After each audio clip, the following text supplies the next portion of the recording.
everybody. Thanks for tuning in. As always, this is Rob. That's Mike. Thanks for tuning into the Rob and Mike Show. Today, we are actually going to be interviewing Eric Brown, owner and proprietor of the Grape and Grain here in Everett, Washington, 6502 Evergreen Way. You guys, this is going to be such a fun show. Don't forget to like, don't forget to subscribe. We will see you inside. Let's go.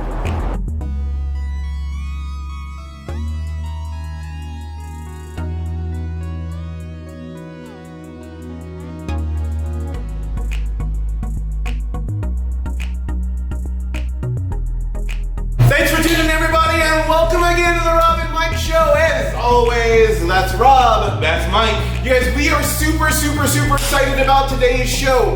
We are here with Eric Brown, the owner and proprietor of Grape and Grain here in Everett, 6502 Evergreen Way. Get down here. It's an amazing store.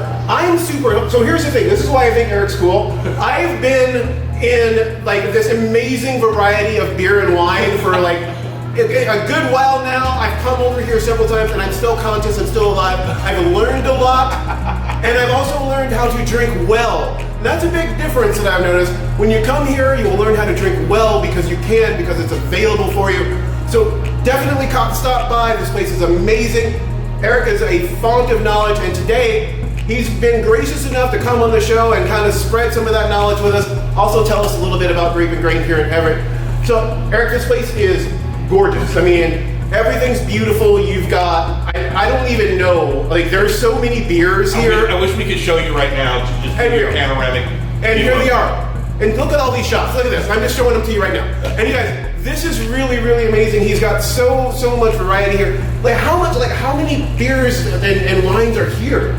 We probably have about 450 different styles of beer. 450, and that's just beer. Yeah, that's just beer. Includes cider and meads and that kind of category. So okay, now I've always wanted this, and so mead is like, you make it from like honey and things like that. Is that right? Right. Brewers, instead of using hops and barley, they're using honey. Okay. Primarily, and some of them are using fruits. Okay. In addition to that, so you get like strawberry meads and meads. So what came first? So because whenever you watch like the old like Viking movies and everything, like, give me a tankard of mead. So like, which one of these comes first? Is it beer? Is it like how do we? What's the evolution of all of this? Well, people drink what they have. Okay. And depending on what part of the globe you're at, certain things will grow there and certain things will not. Barley is one of those items that doesn't grow too well down south in the much warmer climates, but it also doesn't grow very well up north in the colder climates. Okay. So you reach a certain parallel line, and then barley becomes something that's just not very attainable. So other things will ferment. Okay. Anything with a starch, anything with a sugar can be turned from whatever product it is into alcohol with the right yeast strains. So honey was very prevalent in the north, places like Norway and northern Germany and things like that. So they brewed with honey. Nice. Oh wow. So again, save the bees. If we don't have the bees, we don't have honey, and we don't have barley or anything. So really important for those of you. Save the bees for me. Right, save the bees, more me. So like 450 beers, how many wines? I mean, like you guys take a look at the wine selection. I'm throwing the images up here. Take a look at this. This is amazing. So how many wines are there throughout the store? We probably have right around the same amount of different styles of wines. Most of the wines that we have are focused on the West Coast of the United States. Okay. In Washington, Oregon, and California. And we do have some French selections, a few Spanish, and a couple of Italians, but we've got so much great wine right here in our backyard that it just didn't make a lot of sense for me to pack it with old world stuff from across the seas when we just got great juice right here. That's true. So what's very great about the store is that it's not only just a store. You do events and wine tastings and stuff like that. Can you tell us a little bit more about that, please? Well, each week we try to do fun stuff and different things on different days. For example, tonight we have a brewers event with Gig Harbor, and they'll be here from around 5:30 to around 8, and we'll feature 3 of their styles on tap, and guests will be able to talk to the brewers and really find out what goes into their passion and their love that they use to make their products. And after that, we'll have a little bit of live entertainment. with guitar player named Ziggy, the vintage man. And on Thursdays we do wine tastings every Thursday between 6 and 8, and primarily we feature wineries and winemakers from right here in Washington. Over the past few weeks we've had some fantastic wineries out here like Airfield and Dollum Cellars and Cedar Greens, and just amazing winemakers. And we're going to continue to do that every Thursday between 6 and 8. You just basically come in and you'll get a flight of different wines, and the winemaker or somebody from the winery will be here to talk to you about the styles and talk about what went into the establishment of the winery and making these wines, and why they're so fantastic. And what's different, I also noticed, is I don't know if all places like this who sell wine and beer, is you guys actually have a patio out here. We do, which is yeah. Really amazing, guys. You're able to sit back, you're able to get licensed pretty quickly, if I'm correct on that. Well, nothing is Quick-ish. Quick-ish. Quick-ish, but yeah, we when we first opened, we were just a beer and wine specialty shop, basically to go retail. And we found out rather quickly that Washington is one of the few states that has a path for you to not only be able to sell product to go, but also sell product here for people to try different things. And it's called a tavern license, and we were fortunate enough to be able to get that. So we were able to do happy hour every day from 3 to 6, and where we do $5 wines by the glass and $4 pints. And this Friday we've got a food truck coming out here. Smoking dough, wood-fired pizza. Oh, be here. That sounds delicious. And people can bring in food and order DoorDash and do whatever they want. Because we don't have a kitchen, but we've got the great beverages that go with some of the awesome local food. So basically what he's saying, folks, is you just need to come down here and enjoy this environment and this experience here at this wonderful, wonderful, great store. I love the local focus, right? Because you've got like the focus on Washington beers and California and Oregon, so we kind of have the West Coast thing. The focus on like the local wines, but it really you can tell that you've done a lot to kind of build this place as to be a part of the community, right? You've got local musicians coming in. There's all these like the brewers and the local wineries that are coming in. So really just like building this neighborhood feel. So really like this is the place to make your neighborhood stop. I mean, it is, again, every time I walk in here, I find something new that like completely just blows me away. So I'm always just like, wow. I learned something, I see something new, and it's super cool. But I was gonna ask, because so here's me. It took me a really long time to get to the point where like I was like, oh, this beer actually has a flavor. It doesn't just make me feel good. But so like, let's just imagine, all right, so like I'm 21 and I love like Midori sours and like Cosmos, because that's all I know about the world, right? How do I select? Where do I start? Because I mean, again, there's 450 beers here. There's hundreds of wines available. Like, so how do I know, like, is there a way to know what I like, or is there a way to say, okay, well, I normally do this, and this is where I should start, or this is what I'll enjoy? Yeah, just like with really any food, or beverage is very similar when it comes to the intensity of it. You wouldn't start off drinking wine and go straight for the heaviest, Cabernet that's oak aged and it's really high in tannins and high in alcohol. You probably start something a little lighter, maybe with a Pinot Noir, or maybe with some of the lighter whites, just to experiment and see what you like. And beer's kind of the same thing, you don't want to start off drinking beer with a triple IPA that's got 75 to 80 IBUs and and all this bitterness, because it feels like you're being punched in the throat rather than enjoying a beverage. So you start off. You look at something like American Light Lagers. American Light Lagers are easy drinking, clean finish. Not a lot of things going on, within the beer itself. It's made for just refreshment. There's beers like that local brewers are making. Pilsners are a great place to start, which is basically the intro to the lager category. Okay. And then you can try Kolsch style beers from Cologne, Germany, that are being brewed here in the United States that are similar to lighter style lagers, but have a nice little salt finish to it. And some brewers are putting things like honey, things like lime zest in there. And then you kind of looking for more flavor, as we do when we try something, then you move into maybe pale ales or hazy pales. Okay. You start adding a little bit of bitterness there, and some people really get turned on to that bitterness and really like it a lot, and they want more of it. And they go even further to the hazy IPAs, which is an Indian pale ale with a little bit of oats or a little bit of wheat tossed in to kind of bring that balance, more in line with more of a sessionable type beer. Then you graduate into IPAs, then you graduate even higher into doubles and triples, and it's like you're constantly searching for something different and exciting. And beer is one of those things that's just got such a broad category that once you kind of start down that path, it's a fun ride. Yeah, I didn't even know that you could do this. The variety that you have here. By the way, I just tried. I'm telling you guys know this. They have here, and you have to stop in for this.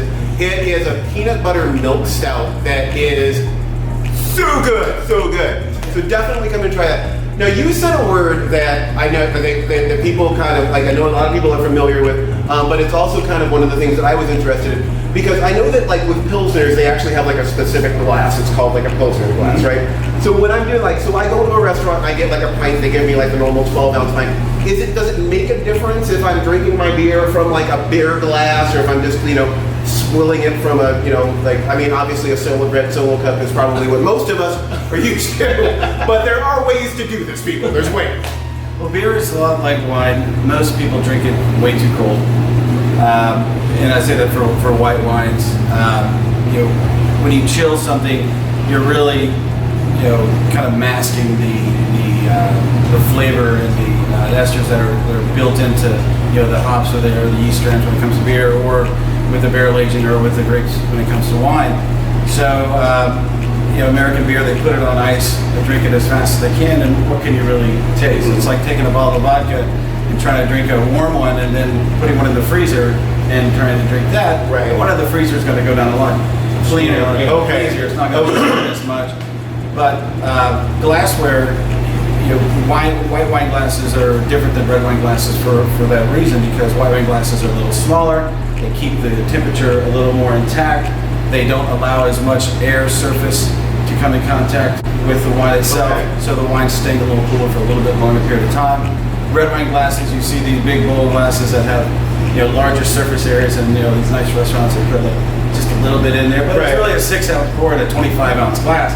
But they do that so the surface area of the wine is coming in contact with as much oxygen as possible, really releasing that bouquet. And so that's when you're saying to let it breathe. Let it breathe, basically let it oxygenate and let it open up. And you'll notice that mainly with old world wines that have been aged a little bit. But when it comes to beers, it's really similar.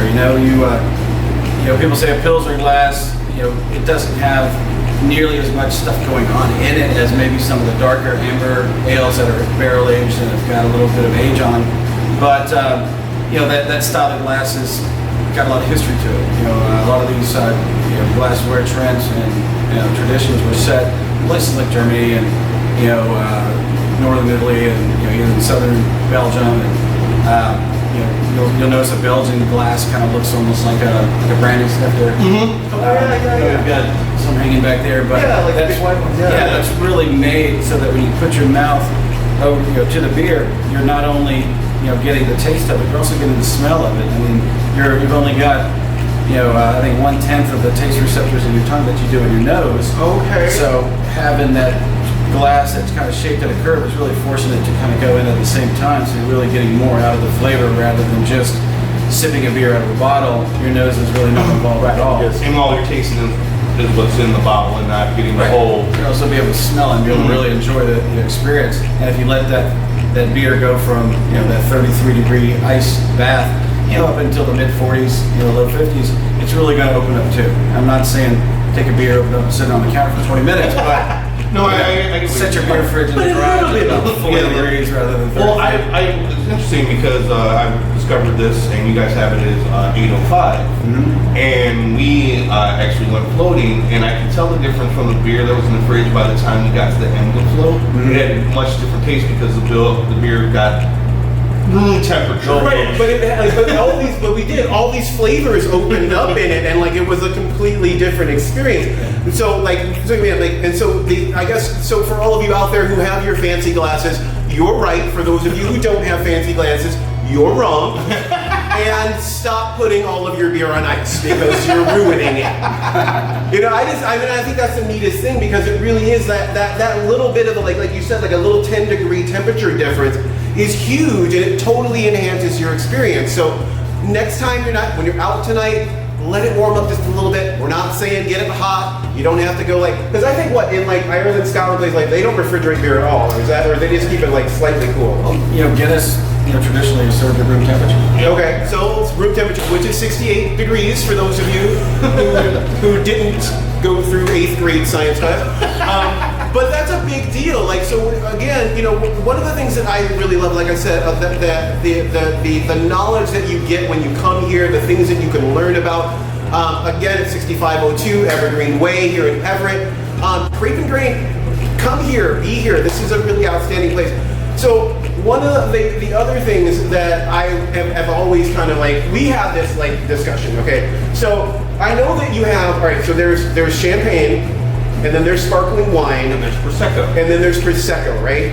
And I'm not gonna lie, we did this show and I'm like, I don't even know if you're supposed to smell the cork on this. So if you guys want to know, you saw our 100th subscriber episode, the bottle of Blue Cluco that we opened was right from here. Right. So we did ask, because I know sometimes with wine, if you open the bottle, you sip the cork. We weren't sure if we did that with champagne. And is there any preparation with champagne? Major difference between champagne and sparkling wine is that primarily champagne from France. Okay. And primarily sparkling wine can be from really anywhere else. Anywhere, okay. And Prosecco is a northern Italian product that comes from a specific grape that actually is a little bit sweeter than most grapes that are used in either champagne or sparkling wine. Okay. Which can either be Pinot Noir grapes or Chardonnay grapes or just a list of others. But the Prosecco really comes from specific grapes that have a little bit more sweeter essence to it.